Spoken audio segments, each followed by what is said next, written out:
राजकारणात कायमस्वरूपी मित्र किंवा शत्रू नसतात. अध्यक्षपदासाठी इच्छुकांची संख्या जास्त आणि खुर्ची मात्र एकच आहे. एकेकाळचे कट्टर राजकीय विरोधक आज एकाच व्यासपीठावर दिसत आहेत. अध्यक्ष कोण होणार? नांदेड जिल्हा मध्यवर्ती सहकारी बँकेची निवडणूक संपली, निकालही लागला, पण खरी लढाई आता सुरू होणार आहे.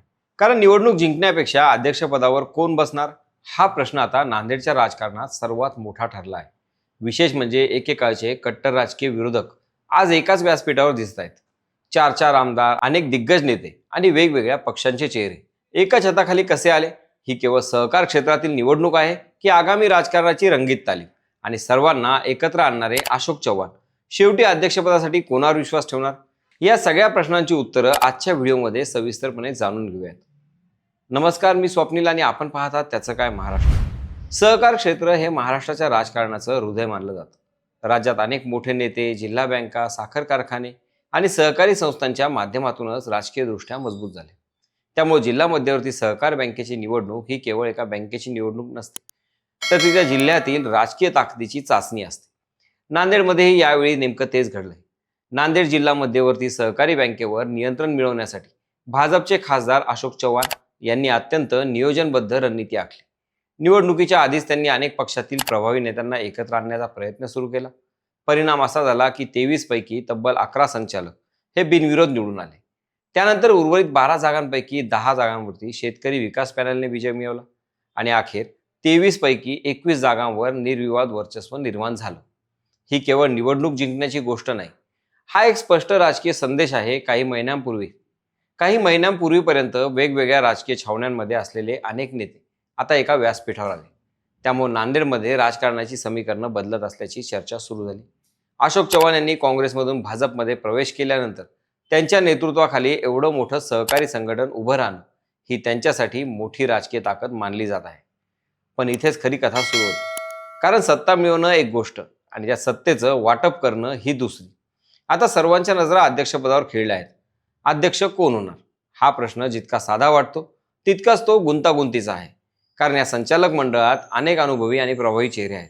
आधीच्या संचालक मंडळातील 6 संचालक पुन्हा निवडून आले आहेत, त्यामुळे त्यांचाही दावा स्वाभाविक आहे. राष्ट्रवादी काँग्रेसचे आमदार प्रताप पाटील चिखलीकर, प्रणिता देवरे चिखलीकर, माजी अध्यक्ष भास्कर पाटील खदगावकर यांच्या कुटुंबातील मिनल पाटील खदगावकर, भाजपचे आमदार डॉक्टर तुषार राठोड, भीमराव केराम, आमदार राजेश पवार, त्यांच्या पत्नी पूनम पवार तसेच मारोतराव कवळे अशा अनेक नावांची चर्चा सुरू आहे. या सगळ्यांमध्ये समान धागा कोणता? तर प्रत्येकामागं राजकीय वजन आहे. प्रत्येकाचं स्वतंत्र नेटवर्क आहे. प्रत्येकानं निवडणुकीत योगदान दिलं आहे. त्यामुळं अध्यक्षपदासाठी इच्छुकांची संख्या जास्त आणि खुर्ची मात्र एकच आहे. म्हणून आता अशोक चव्हाण यांच्यासमोर पहिलं मोठं राजकीय आव्हान उभं राहिलं आहे. निवडणुकीपूर्वी सर्वांना एकत्र आणणं तुलनेनं सोपं होतं, पण आता त्या सर्वांना समाधानी ठेवत अध्यक्षपदाचा निर्णय घेणं अधिक कठीण ठरणार आहे. कारण एखाद्याला संधी दिली तर दुसरा नाराज होण्याची शक्यता नाकारता येत नाही. याच ठिकाणी अशोक चव्हाण यांच्या राजकीय अनुभवाची खरी परीक्षा लागणार आहे. त्यांनी अध्यक्षपदासाठी पूर्णपणे निष्ठावंत व्यक्तीची निवड करायची का, की सर्वपक्षीय समन्वय ठेवण्यासाठी सर्वांना मान्य होईल असा चेहरा पुढे करायचा? हा निर्णय फक्त बँकेपुरता मर्यादित राहणार नाही, तर नांदेडच्या आगामी राजकीय घडामोडींवरही त्याचा परिणाम होऊ शकतो. इतकंच नाही तर या निवडणुकीकडे महायुतीच्या व्यापक राजकारणाच्या दृष्टीनेही पाहिलं जात आहे. कारण मराठवाड्यात अलीकडे झालेल्या छत्रपती संभाजीनगर, परभणी आणि नांदेड या 3ही जिल्हा बँकांमध्ये महायुती समर्थित पॅनलनं विजय मिळवला आहे. त्यामुळे सहकार क्षेत्रात महायुतीचं वाढतं वजन स्पष्ट दिसत आहे. मात्र या विजयाचा अर्थ विरोधक पूर्णपणे संपले असा अजिबात होत नाही. उलट अनेक विरोधी विचारांचे नेते आता या व्यवस्थेचा भाग झाले आहेत. त्यामुळे भविष्यात मतभेद उफाळून येणार नाहीत याची कोणतीही हमी नाही. राजकारणात कायमस्वरूपी मित्र किंवा शत्रू नसतात, तर कायमस्वरूपी हितसंबंध असतात. आज जे नेते एकत्र आले आहेत त्यांची राजकीय महत्वाकांक्षा देखील तितकीच मोठी आहे. त्यामुळे अध्यक्षपदाची निवड ही फक्त एका व्यक्तीची निवड राहणार नाही, तर ती नांदेडमधील पुढच्या राजकीय समीकरणांची दिशा ठरवणारा निर्णय ठरणार आहे. पण या सगळ्या राजकीय चर्चेपलीकडे एक महत्त्वाचा मुद्दा आहे आणि तो म्हणजे बँकेची वास्तविक परिस्थिती.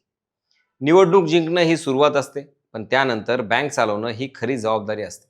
नांदेड जिल्हा बँक गेल्या काही वर्षात पूर्वीच्या आर्थिक अडचणीतून काही प्रमाणात बाहेर आली आहे.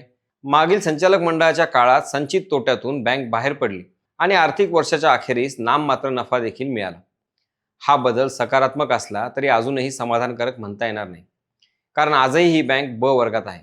अ वर्गात पोहोचण्यासाठी आणि तो दर्जा सलग टिकवण्यासाठी मोठ्या प्रमाणावर आर्थिक शिस्त, चांगले व्यवस्थापन आणि सभासदांचा विश्वास जिंकणं आवश्यक आहे. याच ठिकाणी नव्या संचालक मंडळाची खरी परीक्षा सुरू होते.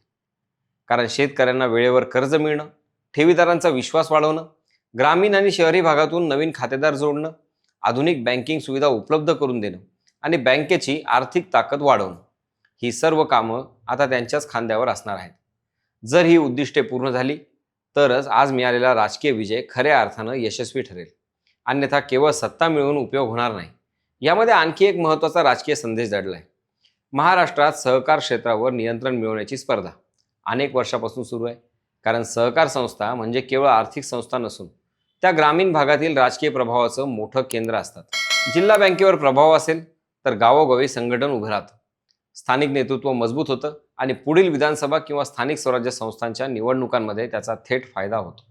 त्यामुळे नांदेड जिल्हा बँकेवरील हा विजय केवळ बँकेचा विजय नसून तो भविष्यातील राजकीय गुंतवणूक म्हणूनही पाहिला जात आहे. आता सगळ्यांच्या नजरा एका निर्णयावर आहेत.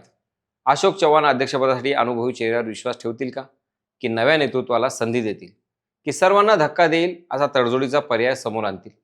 या प्रश्नांची उत्तरं पुढील काही दिवसात मिळतीलच. मात्र एक गोष्ट निश्चित आहे, नांदेड जिल्हा बँकेच्या अध्यक्षपदाची निवड ही केवळ एका खुर्चीची निवड राहिली नाही, तर ती नांदेडच्या आणि मराठवाड्याच्या बदलत्या राजकारणाची पुढची दिशा ठरवणारी घटना ठरणार आहे. आता पाहायचं इतकंच की अशोक चव्हाण यांनी उभी केलेली ही सर्वपक्षीय मोठ अध्यक्ष निवडीनंतरही तितकीच मजबूत राहते का, की याच अध्यक्षपदावरून नव्या नाराजीची आणि नव्या राजकीय संघर्षाची सुरुवात होते? याचं उत्तर येणारे काही दिवस देतीलच. तुम्हाला काय वाटतं? नांदेड जिल्हा मध्यवर्ती सहकारी बँकेच्या अध्यक्षपदी अखेर कोणाची वर्णी लागेल? तुमचं मत कमेंटमध्ये नक्की सांगा. बाकी राजकारणाच्या आखाड्यात आपली नजर कायम असणारच आहे.